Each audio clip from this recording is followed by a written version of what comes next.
This is where it all began. Africa. And so, in fulfillment of the vision, we're here. Now, brothers and sisters, the most important ingredient in leadership is not economic know-how. Go ahead. It's not political sagacity.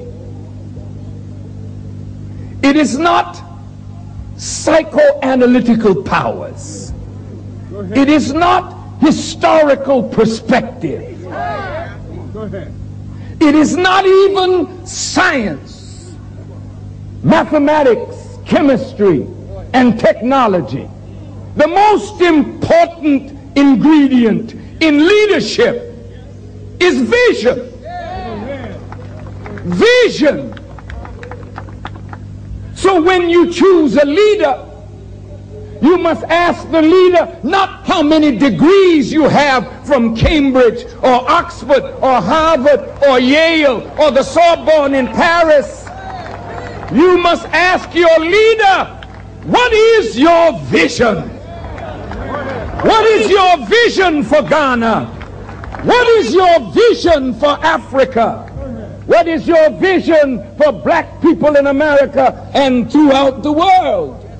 When you have the right vision, then you can call the economists, the historians, the psychologists, the medical people, the sociologists, the historians, the scientists, that they may lend the power of their discipline to the fulfillment of your vision.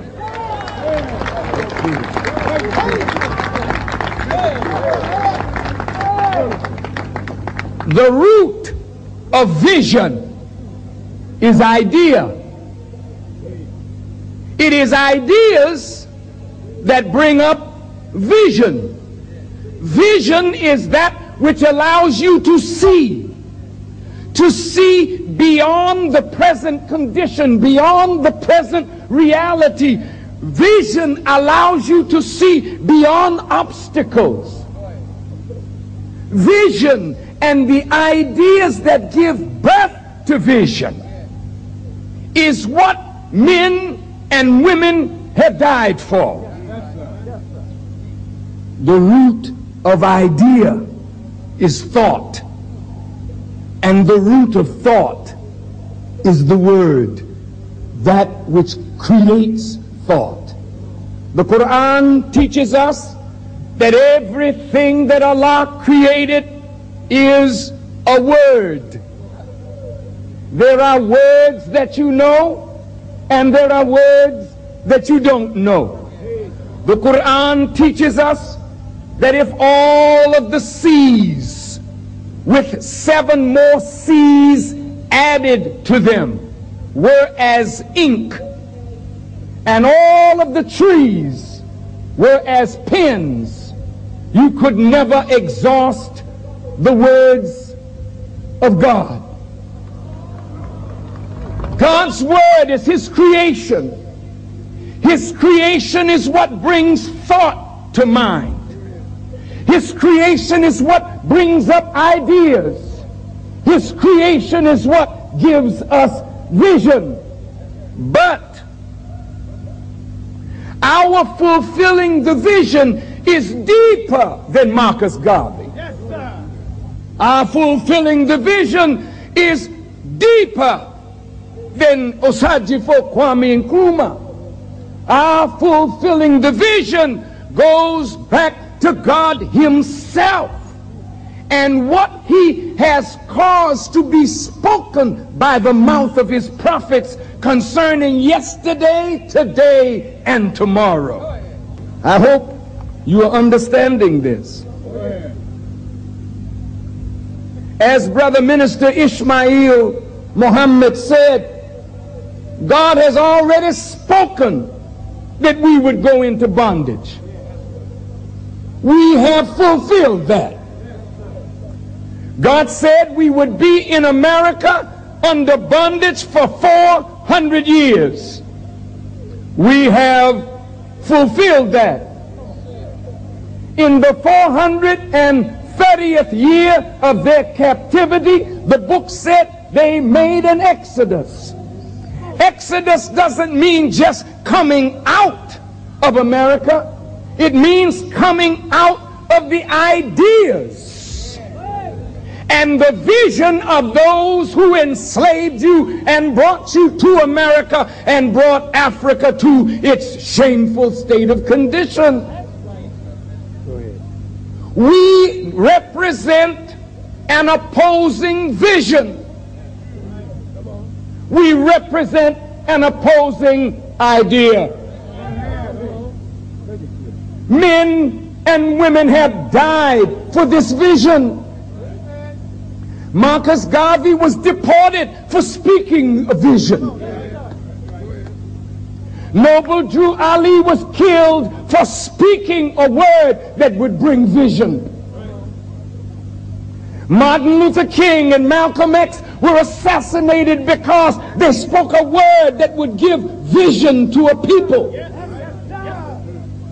On the African continent, Patrice Lumumba is dead because of a vision. All of your great African revolutionary leaders that have laid down their lives, it was not the way they parted their hair. It was not the tribe that they belonged to. It was not their language. It was not their religion.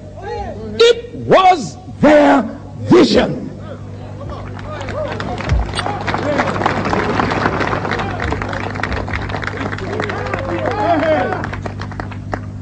What was seen in their vision that made the powers of Europe and America decide that these revolutionary freedom fighters must be persecuted, imprisoned, deported, or killed?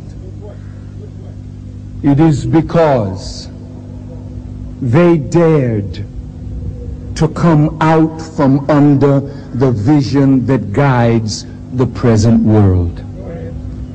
And what is the vision that guides America? What is the vision that guides Europe? What is the vision that guides the ruling powers of the world? The vision that guides the ruling powers of the world is that the darker people of the world must always be under the foot of Europe, under the foot of white people, because the prevailing idea at the root of that vision is the idea of white supremacy. Are you angry with me? Are you frightened? Don't be frightened.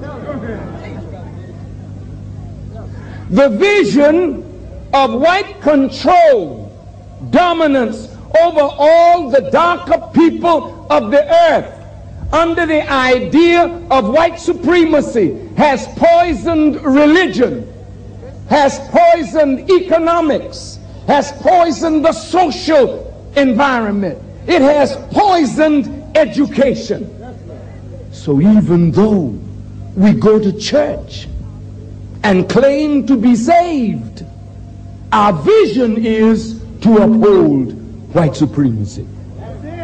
Even though we go to college and get all of the degrees from the universities of higher learning, those degrees bear witness that we have learned what scholarship of the world has imparted to us, but at the root of that scholarship is the vision of this world and the idea of this world, and that is that no black man should ever be able to challenge white supremacy and survive.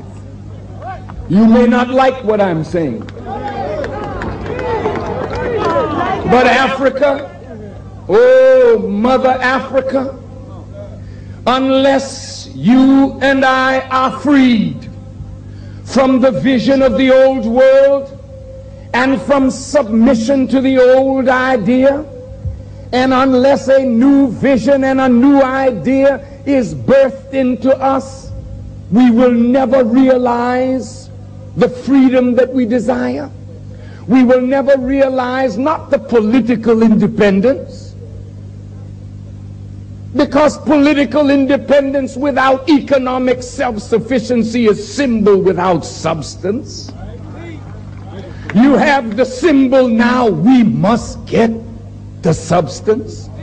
If you say you're free and you fly your flag and you sing your national anthem, but you cannot eat, you do not have food, you do not have adequate roads, adequate transportation, communication, you are not able to do for yourself, then what good does it do us to say we're free and we're free and hungry, free and naked, free and out of doors, free and ignorant?